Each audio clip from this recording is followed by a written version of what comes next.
Hey, good Sunday morning, guys. Thanks for logging on to BAMWX.com. Meteorologist Ed Valley here with your Sunday week ahead and kind of just an overall ag weather forecast. Taking a look at radar this morning.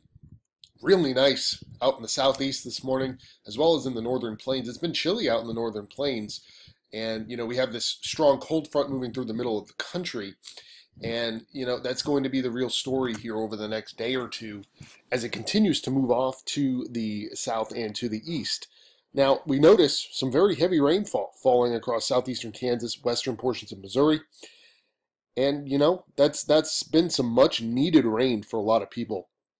And, we'll get into what we're thinking going forward, but certainly an active time is getting going here. Taking a look at September month-to-date temperatures, notice we've been very cool east, very warm west. Now, as we move forward, we will be kind of flipping the script, so to speak, watching some warmth build into the east while cooler conditions occur out in the west. But we are halfway through the month. We're still running, along the southeast coast, 2 to 4 degrees above or below normal.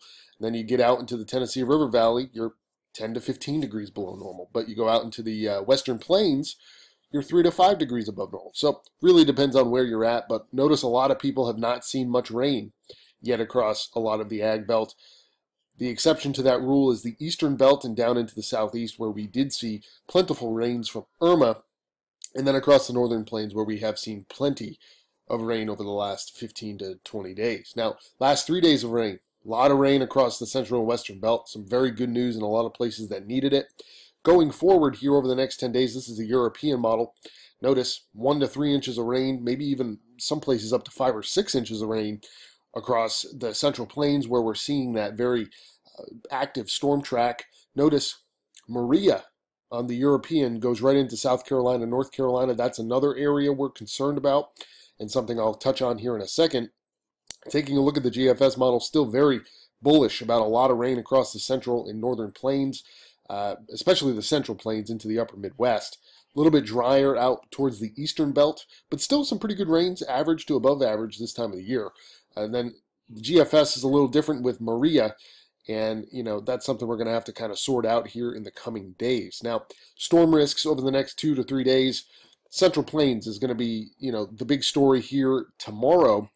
A cluster of storms will be moving on through, and then during the day on Tuesday, we're going to be watching for another complex of storms, this time a little bit farther to the north, across portions of South Dakota, North Dakota, maybe down into north central Nebraska as well.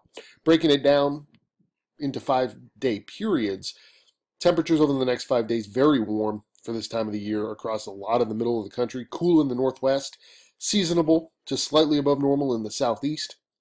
Precipitation, this rain here is from Jose.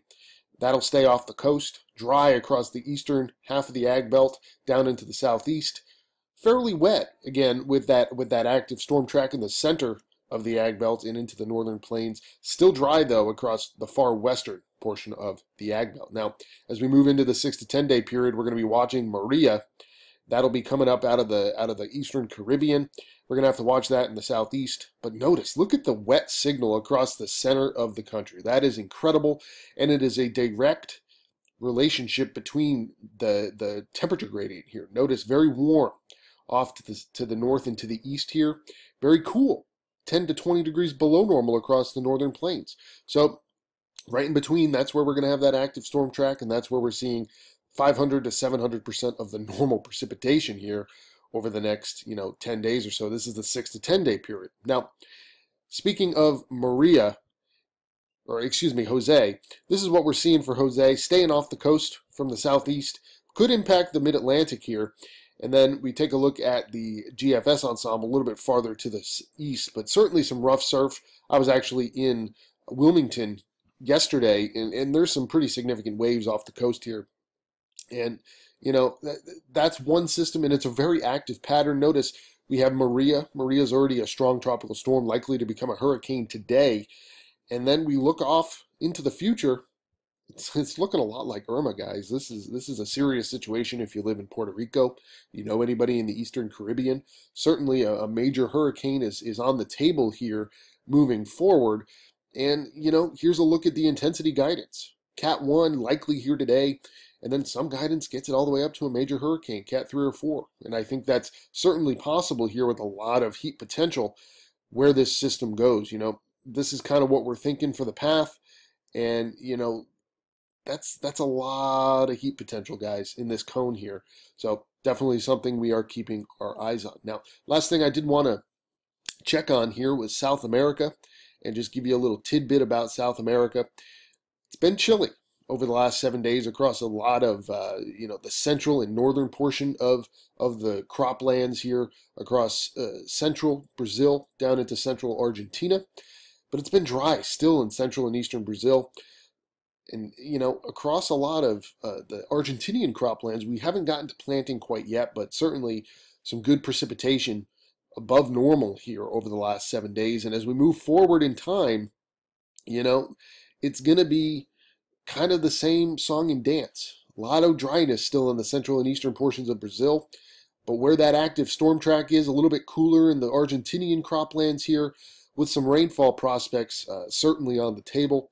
Next 7 days of rainfall, like I said, along that storm track across the Argentinian croplands, while again, both models are seeing a very dry central and eastern portion of Brazil. So that's all I have for today. If you have any questions, don't hesitate to reach on out to us. Otherwise, have a wonderful Sunday, and we'll be talking to you through the week. Have a wonderful day.